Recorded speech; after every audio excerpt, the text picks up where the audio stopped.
Have you ever stopped to think about what's really in your personal care products?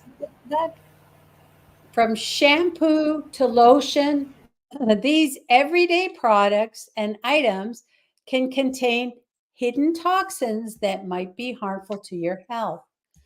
Today, on day 47 of our Proven Cancer Strategies Revealed 90 Days to Cancer Resilience series, we're exposing the truth about these hidden dangers and showing you about how you can protect yourself. Welcome back. I'm Debbie Sadify, and today we're diving into the world of personal care products.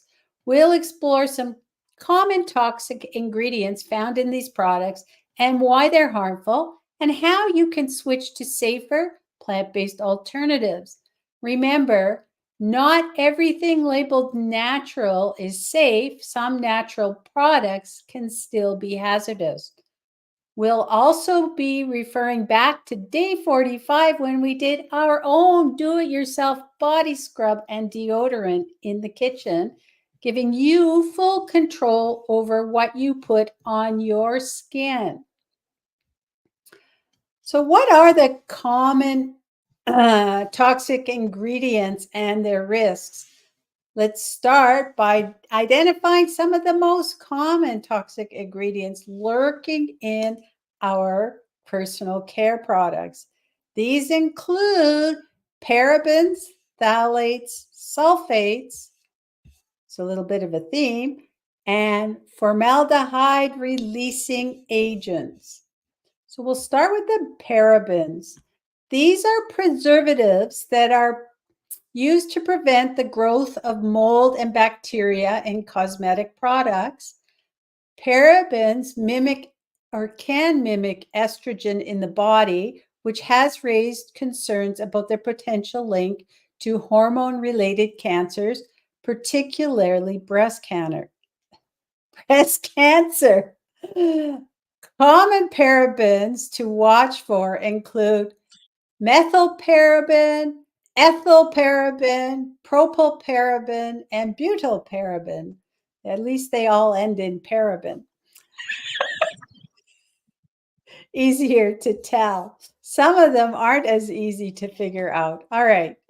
The phthalates, this is a used as a solvent in products like perfumes, lotions, and hairsprays. What they do is they make the fragrances last longer. And phthalates are known as endocrine disruptors, meaning they can interfere with hormone function, and they have been linked to reproductive issues, birth defects, and developmental problems in children. Now, sulfates, okay, there is sodium lauryl sulfate and sodium laureth sulfate are commonly used in personal care products like shampoos, body washes, and toothpaste, primarily because of their affected surfactants.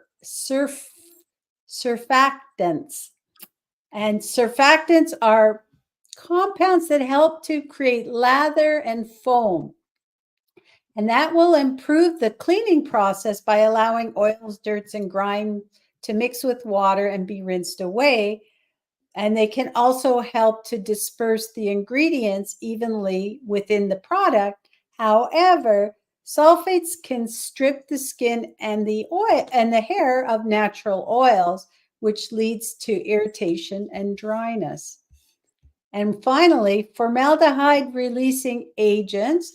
These are used as preservatives, and these agents can cause allergic reactions and are classified as human carcinogens by the International Agency for Research on Cancer. These ingredients slowly release formaldehyde over time to act as preservatives. They extend the shelf life of the product.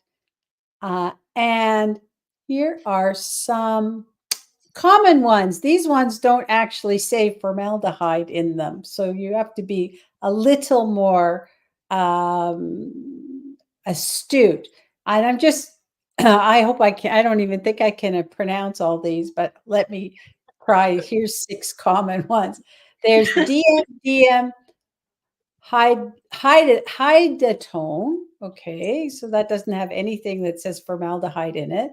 There is imadzanilurea, diazodialurea, quaternium 15, bronopol, and then there's a whole big thing I'm not going to even attempt, and sodium hydroxymethylglycinate. Okay, so there's some pretty big long names there, and none of them actually say formaldehyde. Okay.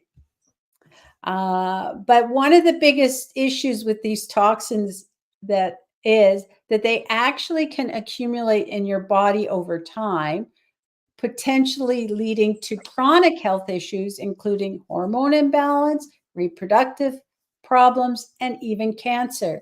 And this is why it's so important to be mindful of the products that you're using every day, because we do use a lot of these products every day and sometimes multiple times a day.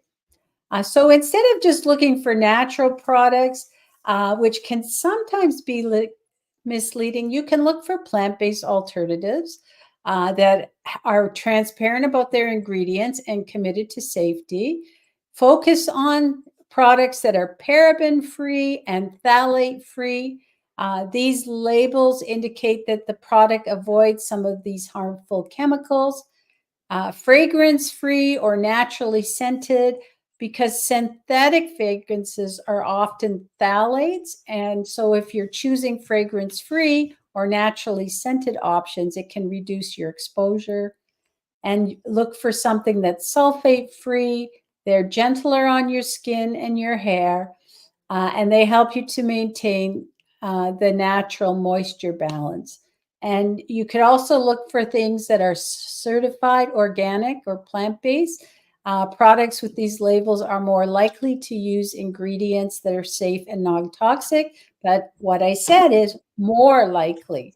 And it's really important to look at labels. And when you're transitioning to safer personal care products, it doesn't have to happen overnight. You can start by swapping out one product at a time. Maybe as you run out of something, you look for an option that has less toxic impact. Begin with those that you are using most frequently. You know, that would be like your shampoo, body lotion, toothpaste, and gradually replace the rest.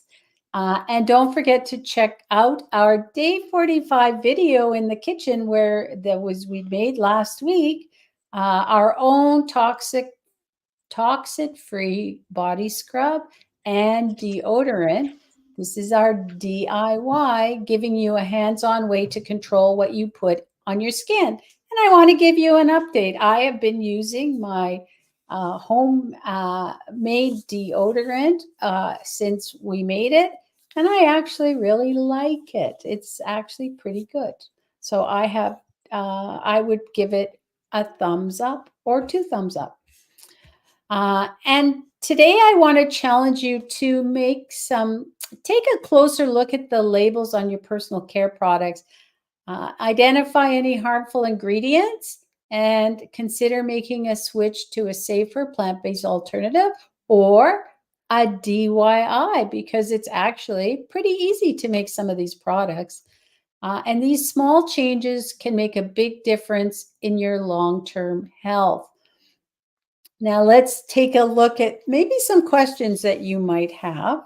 So how do I know if a product is truly toxin-free? And that is a good one, because remember I said earlier that it likely is toxin-free. So you can look for certifications like the USDA Organic or the EWG Verified. These labels indicate that the products have gone through rigorous testing for safety. Also do a quick ingredient check. And if you find the long, complicated chemical names, it would be worth investigating. I know some of them have a long list, and the print is so fine. need a magnifying glass, at least I do, to read them.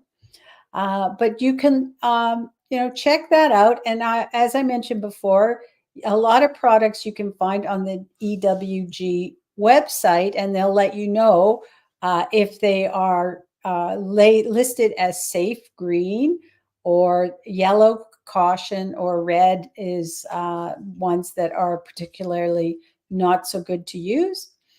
And are plant-based products as effective as the conventional ones? And many of the plant-based products are just as effective, if not more so, because they work in harmony with your body's natural processes.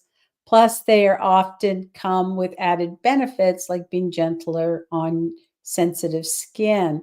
I know I have switched to pretty much plant-based products, but I also want to say that it doesn't necessarily mean that they are going to be better and toxin-free.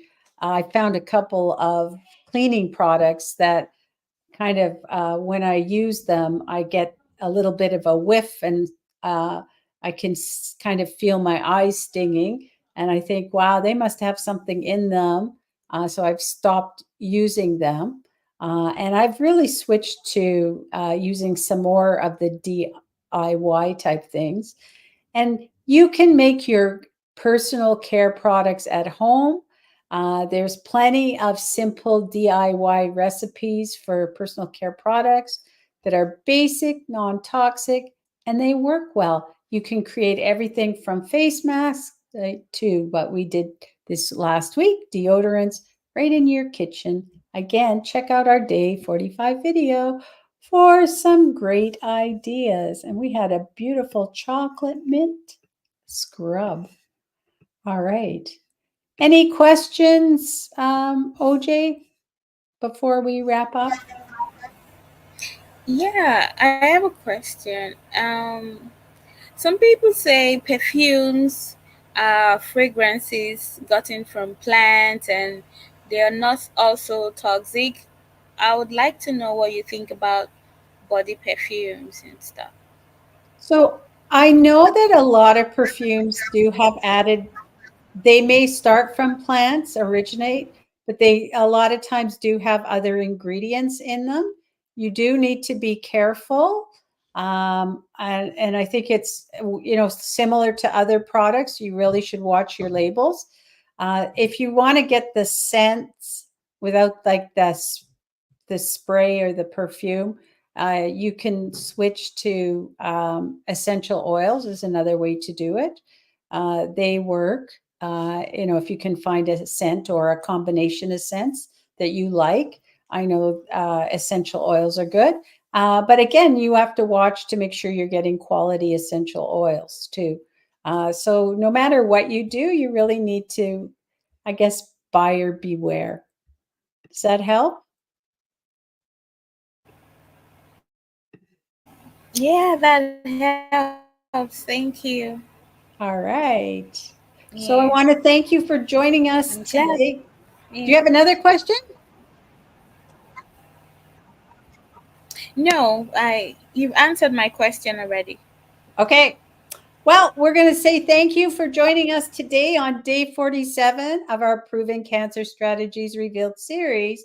Remember, the products you use every day can have a significant impact on your health.